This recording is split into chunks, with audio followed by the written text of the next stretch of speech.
ശ്വാസനാളിയിൽ എന്തെങ്കിലും പോയാൽ ശ്വാസം വിടാനാകാതെ വരുന്ന ഒരു അവസ്ഥ, അതൊന്നും നമുക്ക് ആലോചിക്കാൻ പോലും സാധിക്കുന്നതല്ല. കടുത്ത ശ്വാസതടസ്സവുമായി എത്തിയ ഒരു 55-കാരൻ, അദ്ദേഹത്തിന്റെ ശ്വാസകോശത്തിൽ ഡോക്ടർമാർ കണ്ടെത്തിയത് പാറ്റയെ.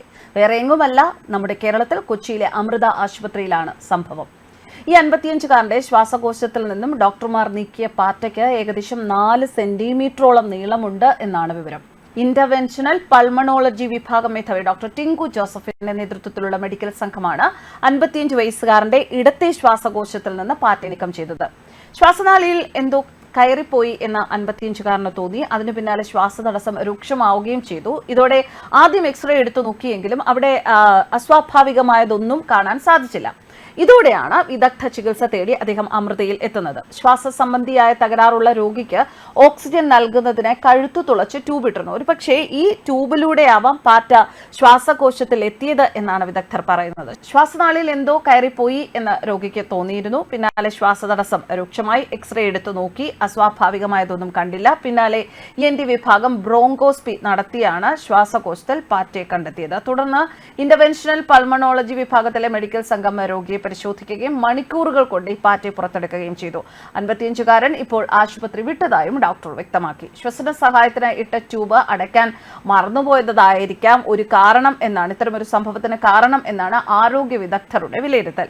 ശ്വാസതടസ്സം അനുഭവപ്പെട്ട് ഏകദേശം 8 മണിക്കൂറുകൾ കഴിഞ്ഞ ശേഷമാണ് ശ്വാസകോശത്തിൽ നിന്ന് ഈ പാറ്റയെ പുറത്തെടുത്തത്.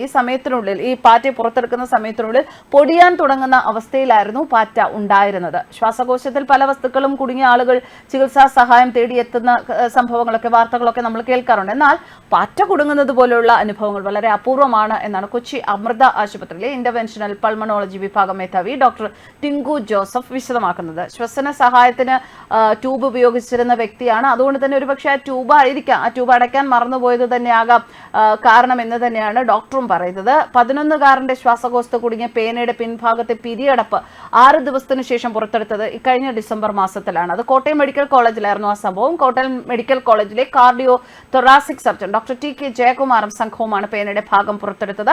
വായിലൂടെ പ്രത്യേക ഉപകരണം ഇറക്കി ശ്വാസകോശത്തിൽ നിന്ന് ഇത് വലിച്ചെടുക്കുകയായിരുന്നു. ശ്വാസമുട്ടൽ അടക്കമുള്ള കുട്ടിയുടെ ദുരിതത്തിന് അതോടെ ശമനമാവുകയായിരുന്നു. റാന്നി സ്വദേശി അനിലിന്റെ മകന്റെ വായിൽ പേനയുടെ പിൻഭാഗത്തെ അടപ്പാണ് കുടുങ്ങിയത്. പേന കടിച്ചു പിടിച്ച് ചുമച്ചു. ഇതോടെ ചുവട്ടിലെ അടപ്പ് വായ്ക്കകത്തേക്ക് പോവുകയായിരുന്നു. ഉടൻ തന്നെ സമീപത്തെ ആശുപത്രിയിൽ എത്തിച്ചുവെങ്കിലും എക്സ്റേയിലൊന്നും കാണാൻ സാധിച്ചില്ല. വീട്ടിലെത്തിയപ്പോൾ വീണ്ടും അസ്വസ്ഥത തോന്നി. അടുത്ത ദിവസം വീണ്ടും റാന്നിയിലെ ആശുപത്രിയിലെത്തി എക്സ്റേ എടുത്തു. ഡോക്ടർമാരുടെ നിർദ്ദേശപ്രകാരം കോട്ടയം മെഡിക്കൽ കോളേജിലെ കുട്ടികളുടെ ആശുപത്രിയിൽ എത്തിച്ച് വിശദ പരിശോധനയിൽ എന്തോ തടഞ്ഞു നിൽക്കുന്നതായി മനസ്സിലാക്കി. ഡോക്ടർമാരുടെ നിർദ്ദേശപ്രകാരം മെഡിക്കൽ കോളേജിലെ കാർഡിയോ തൊറാസിക് സർജറി വിഭാഗത്തിൽ പ്രവേശിപ്പിക്കുകയായിരുന്നു. എന്തായാലും ഈ 2 സംഭവങ്ങളിൽ നിന്നും നമ്മൾ മനസ്സിലാക്കേണ്ടത്, ശ്വാസകോശത്തിലൊക്കെ നമുക്ക് എന്തെങ്കിലും ഒരു ചെറിയ വസ്തു പോയാൽ പോലും ഉണ്ടാകുന്ന അസ്വസ്ഥത വളരെ വലുതായിരിക്കും. ശ്വാസം മുട്ടലുണ്ടാകും, ശ്വാസം എടുക്കാൻ ബുദ്ധിമുട്ടുണ്ടാകും, വേറെ ഒരുപാട് പ്രശ്നങ്ങൾ അതുമായി കണക്ട് ചെയ്ത് വരിക തന്നെ ചെയ്യും. അതുകൊണ്ട് തന്നെ ഇത്തരം സന്ദർഭങ്ങൾ, ഇപ്പോൾ ഈ കുട്ടി ചുമച്ചു, പേന കടിച്ചു പിടിച്ചുകൊണ്ട് ചുമച്ചു, ഇതൊക്കെ അപകടം പിടിച്ച കാര്യങ്ങളാണ്.